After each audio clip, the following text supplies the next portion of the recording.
Don't know what Michael can do about that, really. But there were some people there that were not all that happy. And they were there for victims' rights.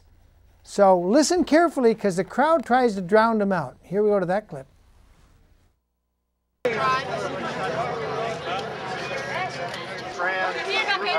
Belgium, I've seen. Belgium.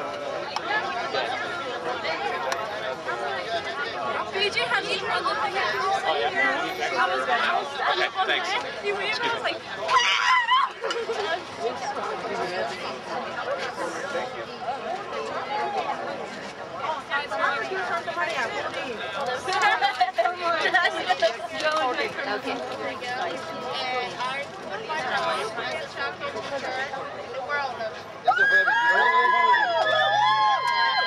We're just here because there's a lot of media attention to this case, and there are probably children at home who are currently being sexually abused.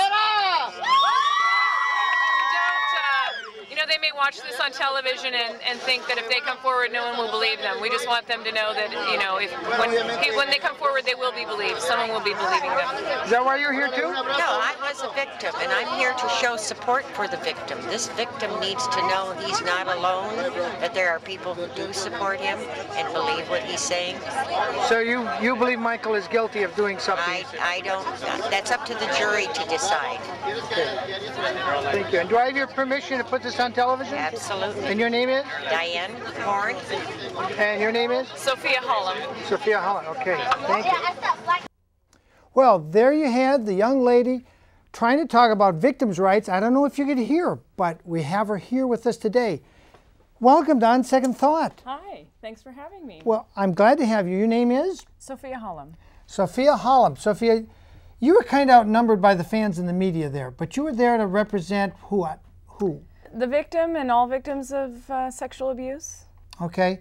Do you think most sexual abuse victims go unrecognized? Definitely. The reports are that 90% of the kids never tell anyone, and the number one reason that kids don't tell is because they're afraid they're not going to be believed. So I think in a high-profile case like this, we need to come out and show that we will believe the children when they come forward, because, you know, they're at home watching the news, you know, or they're in the same room and they understand what's going on. You know, that's really what inspired me to go out there at the first arraignment was, you know, my children asking me about, you know, what was going on, and they were confused by all the fans who were out there supporting what they see as, you know, quote unquote, the bad guy. You know, they don't understand our justice system, but to them, they say, you know, my son asked me, well, isn't he the guy, you know, who was arrested? You know, why are they there supporting him? So they didn't really understand that. So if a child's at home being abused, they may see that and think, well, I'm not going to tell anyone because that's going to happen to me. So. But people won't believe them and the fans will turn out. But most people don't have fans like Michael Jackson. Exactly. And this boy doesn't have a fan club, so. Now this particular boy, he was supposed to be dying of cancer, wasn't he? The doctors were telling him? Yeah, he had, I think it was kidney cancer. Some kind of disease, and they said, you're not going to live. And Michael Jackson took him out there. He lived on the ranch. I believe his mother lived there too in a guest house with them. He got to go to the Michael Jackson private theater, which is pretty nice. I've seen it, I've been in there. He got to go to the carnival, the zoo. He got happy, and the happiness changed him, and his cancer went away. That's the story we're getting now, isn't it? You know, that's what we've seen, you know, in the news. I'm not sure that good feelings alone can cure cancer, but it definitely helps to have, you know, to feel loved and cared about, right, and be really and be special happy when you're and happy when you have cancer. Correct. Yeah, one doctor wrote a whole book about laughing. He said, "Laugh your cancer away," and I can't remember. He's a medical doctor, not some quack. So apparently, this boy got very happy. Do you think this boy really was abused in any way by Michael Jackson? Well, I think we have good reason to believe that he is, and you know, it's not for any of us to decide his guilt or innocence. But I think when a child tells someone that they've been abused, that you know, they're doing the right thing. You know, the police should believe them, and especially when they've received, you know, corroborating evidence and such, and bring it to trial and let the jury, you know, decide. When the ex-wife's accusing the dad of sexual abuse, well, you know, there's so much that goes down that never gets on TV because it isn't politically correct. But I'm glad you came.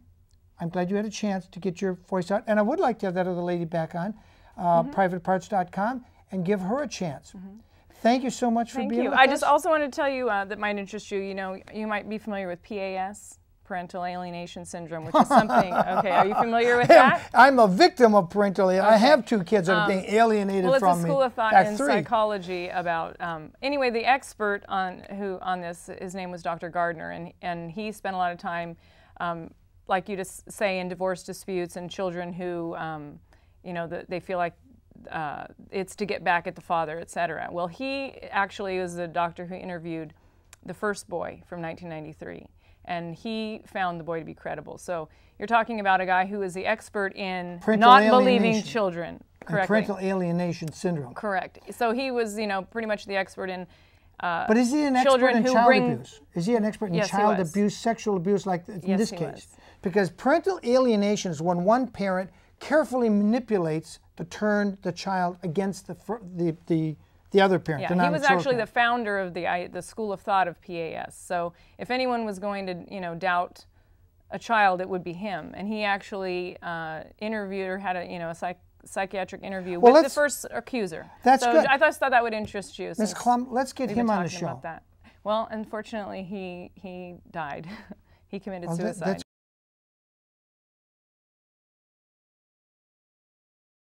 It's going to be hard. Yeah. Why would he have committed suicide? You know, I don't know. But when? When did that happen? I think it was 5 years ago. Dr. Gardner committed suicide 5 years ago? I think so. And he examined this boy? No, not this boy. The first accuser. Oh, the first accuser 10 years ago. Okay. Well, thank you very much for sharing your views. Thank you for having me, Bill. Thank you. And thank you for all you've done for public access television. But thank you for noticing that. Now, folks, I have another clip. You know, there were a lot of cops.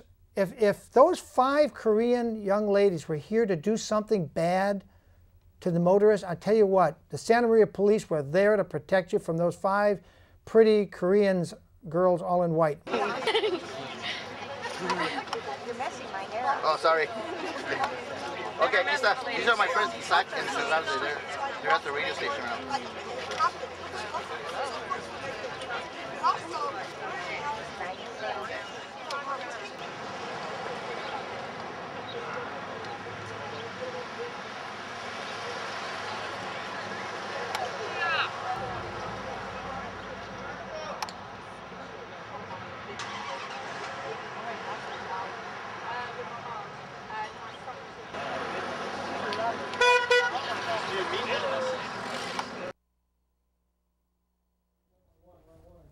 Well, what did you think of that? Were there enough Santa Maria police getting overtime pay at your expense?